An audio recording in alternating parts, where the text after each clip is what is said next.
Hey, how's it going?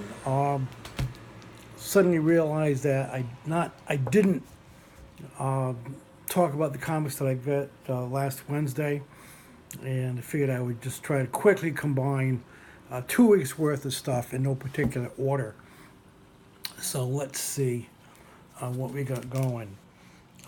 We got Paper Girls 21, which continues to be a really good book, and I recommend it.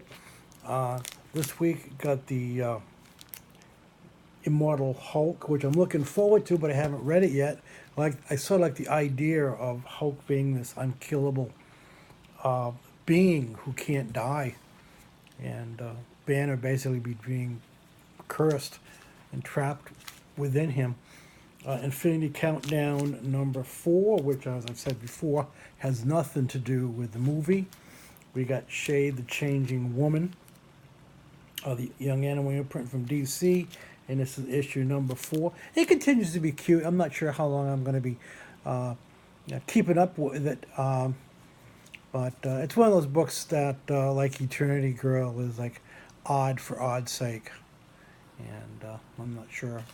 Anyways, this is part of the Hunt for Wolverine series. This is Weapon Lost, and it's good. As I said before, I surprised myself with how much I'm enjoying this series. As not being a big X-Men fan, but it's good. Jughead number 6, The Hunger. Again, as I said, Jughead is a werewolf. He's being hunted down. He's since been joined by his cousin, who's also a werewolf, and being hunted by Betty Cooper. And let's see who else has been around. Reggie and Veronica, also in this supernatural incarnation, not to be confused with either Afterlife or Vampironica.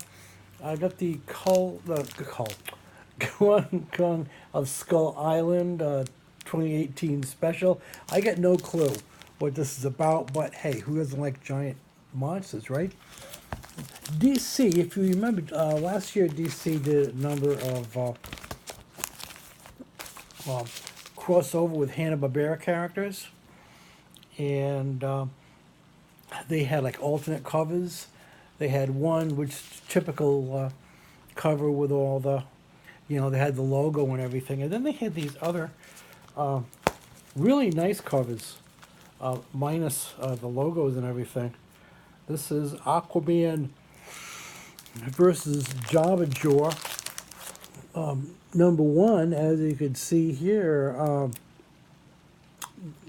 Aquaman here looks pretty much like the Aquaman we're going to be seeing in the DCEU, right?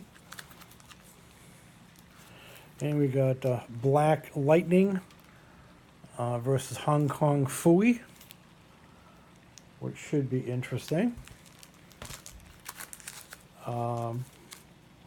We got the Flash and Speed Buggy, which is kind of cool. As I say, I really enjoy the covers. I pretty much picked them up for the covers and the story. And if you look in the back, you'll see all the other Hanna-Barbera characters, but the more cartoony versions that we're used to as a kid. And finally, we have Super Sons and Dynomutt. And this is where apparently the Blue Falcon has gone evil, and Dynomutt needs help in finding out what has happened to his partner. Okay, here we got Harbinger's War 2, and this is issue number 1. If you're following the Valiant line of comics, which have really been good, especially I said Exo Man of War, I'm really enjoying that. Ninjak is good. Haven't really picked up on Bloodshot, but I might, depending on how this series goes. We got Doomsday Clock number 5, and I've just read today that apparently number 6 had originally been pushed back to August, and now it's back to coming out sometime in July. sometime before Comic-Con. So it's on a bi-monthly schedule. And I mean, if it's a bi-monthly schedule and you still can't keep it on schedule, or I guess they're trying their best, but this is why I always said that when you're doing a mini series or something like this, personally, I think you should have, if not the entire series in house, at least like half of it. You know, that's why so many things end up with deadline problems, and by the time you, and Marvel and DC do this all the time. It's like, you know, by the time the event is over, most people have either dropped it or they've started putting out issues that tie into it, which give away the ending. So why should you care? That's just me spouting out, but I've been saying that same thing pretty much for years now. Okay, we got Marvel 2-in-1, The Thing and Human Torch. This is issue number 6. I love this cover of The Thing as Deadpool. I mean, there are a few other covers, but I thought just this is just like so cool. I love that. And we have another Infinity Countdown title, Captain Marvel. And this is really nice. It shows that the Infinity Stone that Captain Marvel has allows her to contact all the alternate Captain Marvels in other universes, asking for their advice and seeing what they did in any particular battle. I like it. The big bad here is Blastar. If you remember him as old Fantastic Four character or villain. Judge Dredd Under Siege. If you saw the movie with Kurt Urban, Carl Urban, I'm sorry.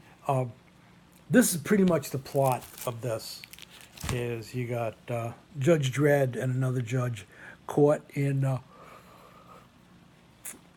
a apartment complex, and unable to contact the other judges. So,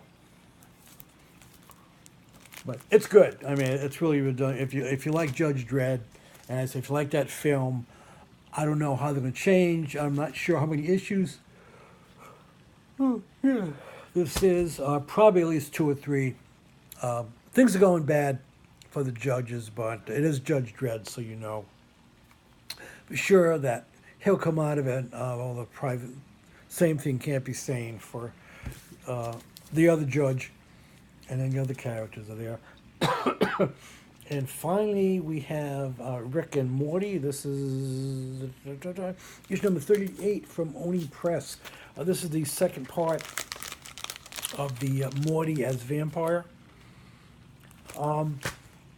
arc, and it's cute. I mean, it's pretty much, you know, like I said, if you like the TV show, you'll get a kick out of the comics.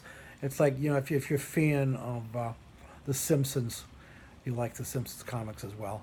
But anyways, that's it for me now. I hope I wasn't too confusing. Tried to really get that up fast, and peace out. And if I remember, I'll see you next week.